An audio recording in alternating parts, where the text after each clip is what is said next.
Assalamualaikum warahmatullahi wabarakatuh. Pertemuan kali ini kita akan membahas mengenai transportasi ya.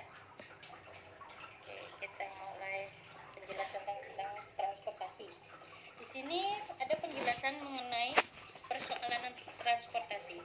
Mencakup masalah pendistribusian suatu komoditas dari sejumlah sumber ke sejumlah tujuan yang ditujukan untuk meminimalkan terjadinya ongkos pengangkutan.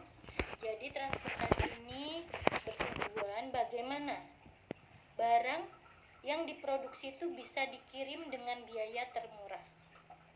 Ya. Jadi contohnya misalkan nih, suatu kendaraan diproduksi, contoh aja kendaraan Honda diproduksi dari Jawa Barat ya. Kemudian diproduksi juga di Jawa Tengah dan Jawa Timur. Jawa Tengahnya itu Semarang, Jawa Timurnya itu Surabaya. Nah, Jawa Baratnya misalnya Banten. Kemudian barang-barang ini akan dikirim ke masing-masing daerah. Misalkan yang dari Jawa Barat mau dikirim ke Lampung. Mau dikirim ke Lampung, ke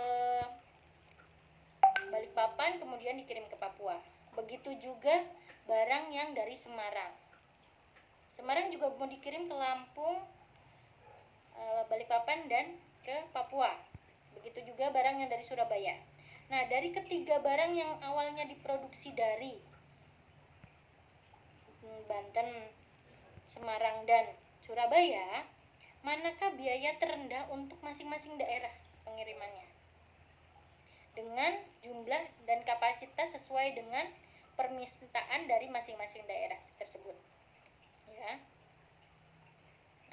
Ini ada konsep modelnya. Yang pertama merupakan salah satu bentuk dari model jaringan kerja. Kemudian berkaitan dengan pendistribusian suatu barang dari suatu daerah asal ke daerah tujuan. Lalu ada sejumlah barang yang ditawarkan dari daerah asal dan sejumlah barang yang diminta dari daerah tujuan.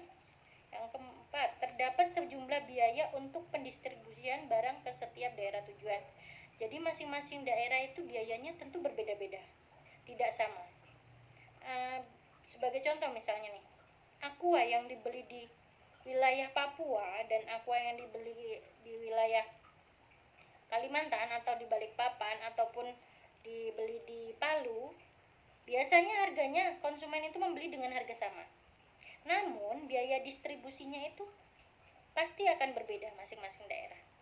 Nah, bagaimana transportasi ini tidak menjadi kendala bagi penetapan harganya. Jadi tidak berpengaruh walaupun wilayah yang dikirimkan itu sangat jauh. Nah, ini yang dilakukan oleh perusahaan-perusahaan atau pabrik-pabrik untuk mensortir barangnya